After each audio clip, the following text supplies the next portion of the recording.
Do this, but I don't know if those guys can shout as well as I can. Angela, I know, can. The microphone doesn't go very much louder, unfortunately. So my name is Joe McNeil, and I work for the American Foundation for Suicide Prevention, and I want to thank each and every one of you for coming out today. It ended up being a beautiful day. When they originally predicted it about a week ago, I was a little freaked out when it said 90% chance of rain. So we've certainly had a beautiful day, and I want to thank everyone for coming out in honor of your family and friends. So I'm going to introduce you today to two speakers from two different aspects. One is a survivor and one is a struggler. So I'm going to start with a person who struggles. Susan, I know, she didn't want to go first. I love Susan you. Zaret is on our board of directors, and she is a volunteer extraordinaire. She is on our events committee, our programs committee, and is our advocacy lead for the Washington State. It doesn't go much louder. Oh, did? Oh, so they're telling me it goes louder now. All right, so I'm going to invite Susan up here, and she has a little bit of herself to give to you today. Yay! Can everyone hear me all right? Okay. Well, again, I'd like to thank you all for coming out here and supporting AFSP.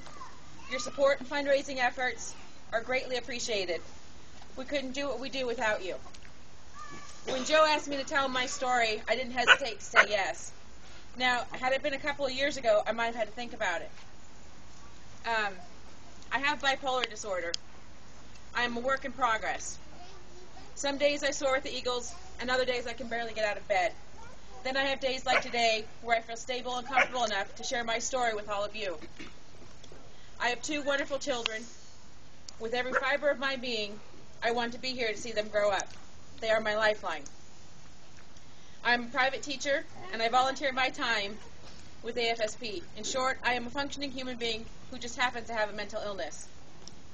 Before I received medication and treatment, I had made several suicide attempts. I had a few involuntary hospital stays. Some okay, some I'd rather not remember. I did finally admit myself voluntarily. It was at that time that I met my psychiatrist and therapist and began outpatient care. It's been a long road to get where I am today. It hasn't always been a perfect road. I still deal with suicidal thoughts, but medication and treatment help me deal with them and push them away. I've been involved with AFSP since 2008 with my first overnight walk. I am now on the board of directors with the Washington chapter and heavily involved in several committees, as Joe mentioned.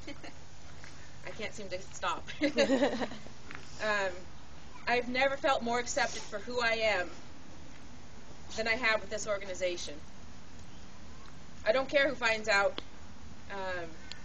Wait, lost my shot. That's why I'm winging it, baby. Yeah, I know. This is my first time telling my story, if you guys didn't know. So, for the first time in my life, I am not afraid to say out loud that I have bipolar disorder. I don't care who finds out, because my honesty may help someone. I am working to erase the stigma that surrounds mental illness, so why shouldn't I be honest? Would I hide the fact that I had cancer or diabetes or heart disease? No. So I'm not hiding now. Thank you. Yay!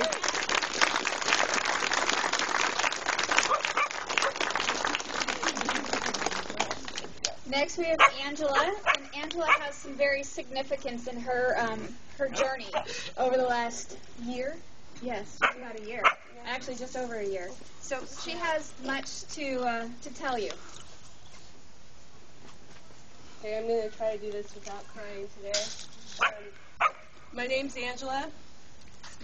I'm actually a 3-time survivor of suicide loss. I'm 34 years old. I lost my first person when I was just 16. So honor beads, for those of you that are here that do not know what they are. Don't do that. What you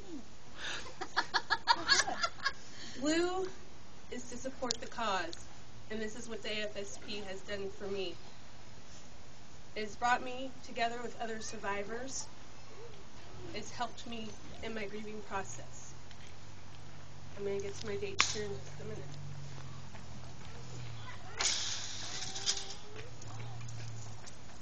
Purple is for family, member, or a friend. Unfortunately, I have two in this category. 16, I lost my cousin Ronnie. Only met him once. Seemed like a really cool guy. Wish I could have gotten to know him better. At 26, I lost my best friend Jesse to suicide. He was the most coolest person I've ever met in my life. And now 10 years later, when I need him, he's not here.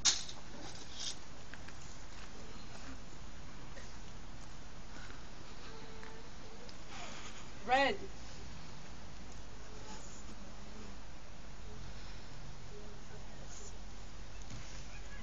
Red is to signify loss of a partner or a spouse. September 22nd, 2010. My life has changed dramatically. I lost a father to my baby girl. I lost my husband. I started becoming involved with these walks in New York City, June 4th and 5th. That walk would have been my 6-year wedding anniversary. 2 weeks ago, October 1st, was the community walk in Green Lake. That was the anniversary of my husband's 1-year memorial. Today I walk. His birthday is in 3 days. So I'm here to tell you, suicide does not discriminate, does not care how old you are. My husband was only 27. Doesn't care what color, doesn't care. I'm here to tell you, don't let your loss define you. Define your loss. I love you all. Love you.